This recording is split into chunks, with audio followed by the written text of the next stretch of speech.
Welcome, dear listeners, to another soul-stirring episode of Philosophies for Life. I'm so glad you've joined me today on this journey of ancient wisdom and modern insights.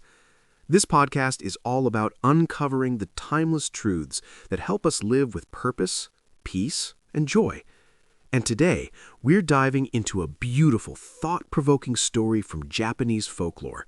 A tale of an emperor and a sage, a story that teaches us about detachment, presence, and the true meaning of freedom. So, settle in, take a deep breath, and let's explore how this ancient narrative can inspire us to transform our own lives. This story, passed down through generations, centers on a powerful emperor who becomes utterly captivated by a simple sage living under a tree. Night after night, the emperor rides out on his horse just to catch a glimpse of this man who seems to embody pure, unadulterated joy. The sage plays his flute, gazes at the stars, or simply sits in stillness, completely at ease with himself and the world. The emperor, despite all his wealth and power, feels something missing in his life as he watches this man's unshakable peace. Eventually, overwhelmed by emotion, he invites the sage to live in his palace, thinking he's offering a great gift. But what unfolds is a profound lesson in what it truly means to live freely. Let's start with a poignant moment from the story that struck me deeply. When the emperor pleads with the sage to come to the palace, offering shelter from the rain and cold, the sage simply picks up his staff and says, "Let's go." But later, as they walk together, the sage turns to the emperor and delivers a piercing truth. "I can go anywhere, but you cannot. I live fully wherever I am, but you are tied to your circumstances. That is the difference between us." This line hit me like a thunderbolt. It's a powerful reflection of a universal truth. How often do we tie our happiness to external things, our homes, our jobs, our possessions?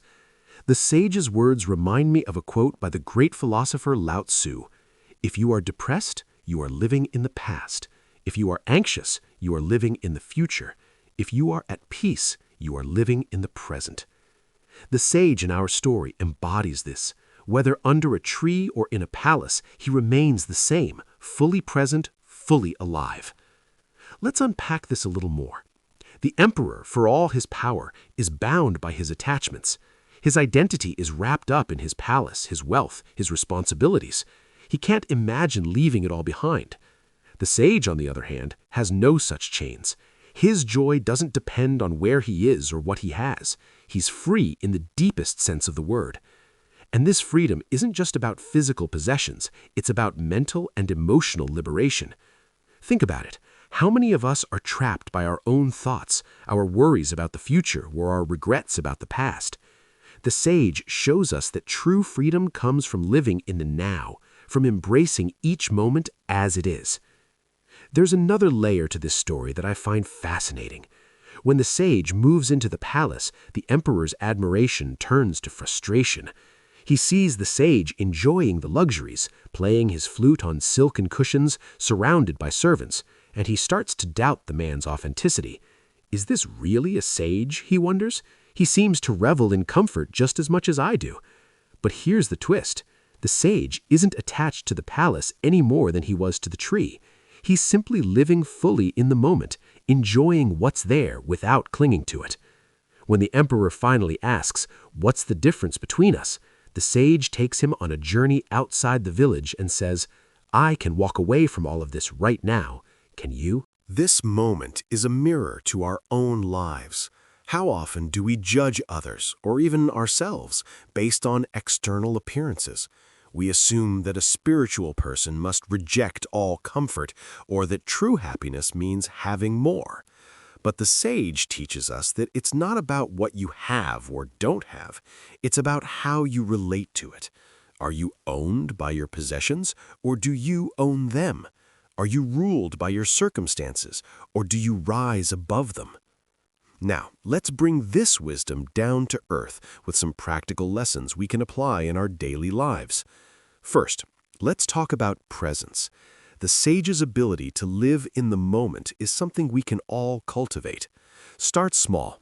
When you're eating, Just eat. Don't scroll through your phone or think about your to-do list. When you're with a loved one, be fully there. Listen, connect, feel. These tiny acts of mindfulness can anchor you in the present and bring a surprising amount of peace.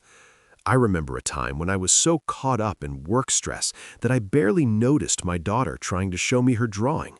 One day, I decided to put everything aside for just 10 minutes and really be with her. That moment of presence filled my heart in a way no achievement ever could. Second, let's practice detachment. This doesn't mean giving up everything and living under a tree, unless that's your calling. It means loosening your grip on the things you think define you.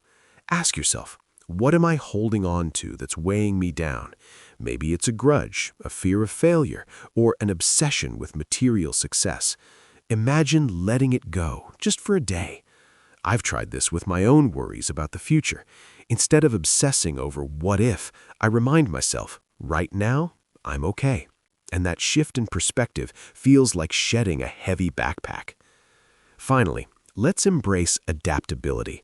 The sage didn't resist the palace or cling to the tree, he flowed with life. We can do the same. When life throws a curveball, a job loss, a move, a heartbreak, can we see it as part of the journey rather than a disaster? I'll share a quick story. A few years ago, I lost a big opportunity I'd been banking on. I was devastated. But instead of wallowing, I decided to see it as a detour. That mindset shift led me to start this podcast, something I never would have done otherwise. Life's detours often lead to unexpected beauty if we're open to them. As we wrap up, I want to leave you with this thought. True freedom isn't about escaping life's challenges or accumulating more stuff. It's about living fully wherever you are, untethered by the past or the future. The emperor in our story learned this the hard way, watching the sage walk away while he remained bound by his own chains. But we don't have to wait for such a moment. We can start right now, in this very breath, to live with presence, to loosen our attachments, and to flow with life's ever-changing dance. So, my friends, I encourage you to take a moment today to reflect. What's one thing you can let go of? One moment you can fully inhabit? Carry the sage's wisdom with you. Be free, be present, be alive. Thank you for joining me on this episode of Philosophies for Life. Until next time, keep seeking, keep growing, and remember, the greatest treasure is the one you carry within. See you soon.